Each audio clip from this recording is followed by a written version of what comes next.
नमस्कार दोस्तों, आप सभी लोगों का आपके अपने YouTube channel science with education पर बहुत बहुत स्वागत और अभिनंदन करता हूं। आशा करते हैं आप सभी लोग स्वस्थ होंगे, मस्त होंगे और अपनी तैयारी को निरंतर बनाए रखे होंगे। हम लोग पढ़ रहे थे महासागर के बारे में। पिछली क्लास में हम लोग पढ़ा था महासागर के प्रकार। आज की क्लास में हम लोग पढ़ेंगे महासागर की धारा, महासागरीय धारा।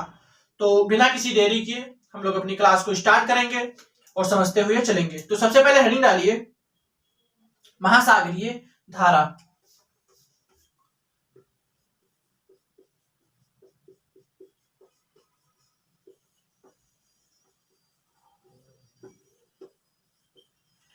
महासागरीय धारा की अगर परिभाषा की अगर बात किया जाए तो सबसे पहले समझ लीजिए, महासागरीय जल का निश्चित दिशा में निश्चित वेग के साथ क्षैतिज रूप से गति करना ही महासागरीय धारा कहलाता है। तो सबसे पहले परिभाषा लिख लीजिए इसकी, पहले लिख लीजिए परिभाषा।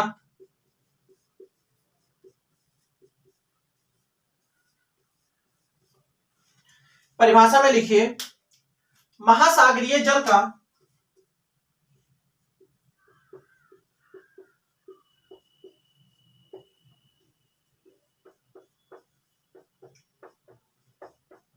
निश्चित, महासागरीय जल का निश्चित,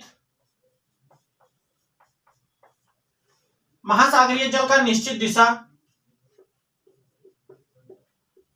और निश्चित वेग के साथ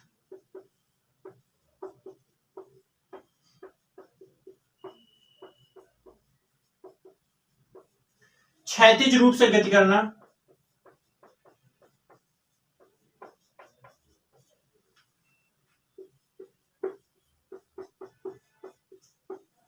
क्षैतिज रूप से गति करना महासागरीय धारा कहलाता है।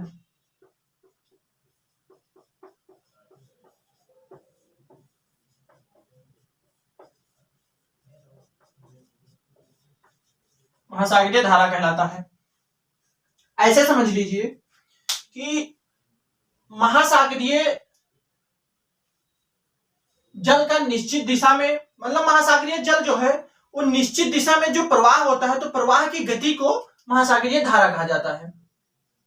इसमें परिभाषा पहले नोट कर लीजिए, फिर इसमें एक पॉइंट और नोट कर लीजिए कि दिशा और निश्चित दूरी निश्चित ना होने के कारण इसे प्रवाह कहा जाता है। तो इसमें नीचे लिख लीजिए दिशा और गति निश्चित,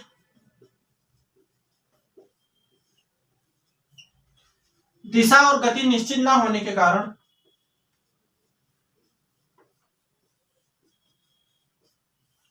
इसे प्रवाह कहा जाता है।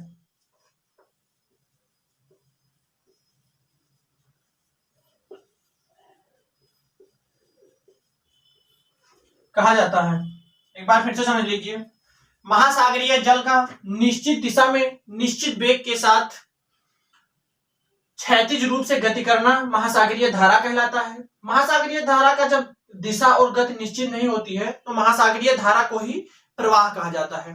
इसको आप सभी लोग नोट कर लीजिए। फिर हम लोग पढ़ेंगे महासागरीय धारा बनने के कारण कौन कौन से होते हैं, किन किन कारणों से महासागरीय धारा बनते हैं, कैसे इनका निर्माण होता है। तो इसको आप सभी लोग नोट कर लीजिए, फिर हम लोग उनके बारे में पढ़ेंगे और समझते हुए आगे बढ़ेंगे।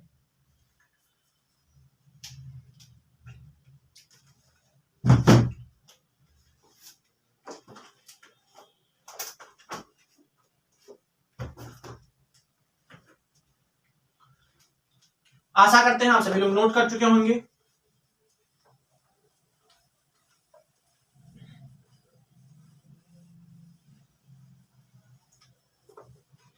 हेडिंग डालिए महासागरीय धारा बनने के कारण।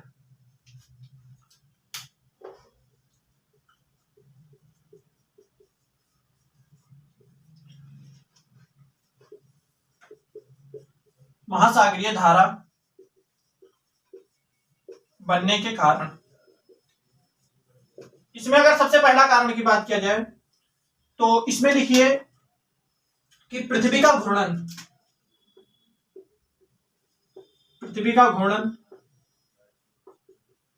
के कारण महासागरीय धारा का निर्माण होता है। समझ लीजिए कैसे होता है।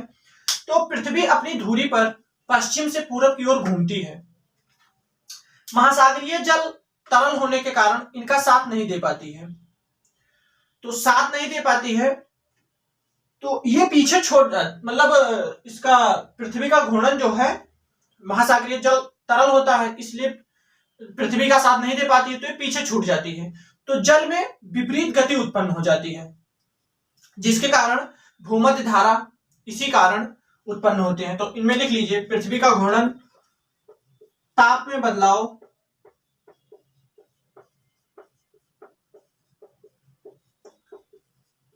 ताप में बदलाव के कारण भी महासागरीय धारा बनते हैं। और इसमें लिख लीजिए घनत्व प्रवणता,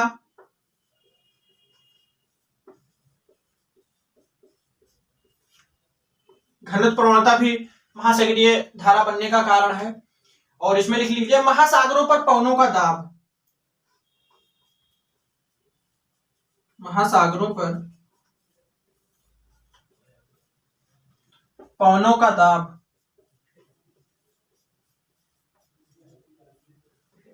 महासागरीय धारा बनने के कारण ये हैं, सबसे पहला पृथ्वी का घूर्णन, दूसरा ताप में बदलाव, तीसरा घनत्व प्रवणता, और चौथा महासागरों पर पवनों का दाब। और भी कई बनने के कारण है, लेकिन ये 4 इंपॉर्टेंट हैं, महत्वपूर्ण है, तो इनको आप सभी लोग नोट कर लीजिए।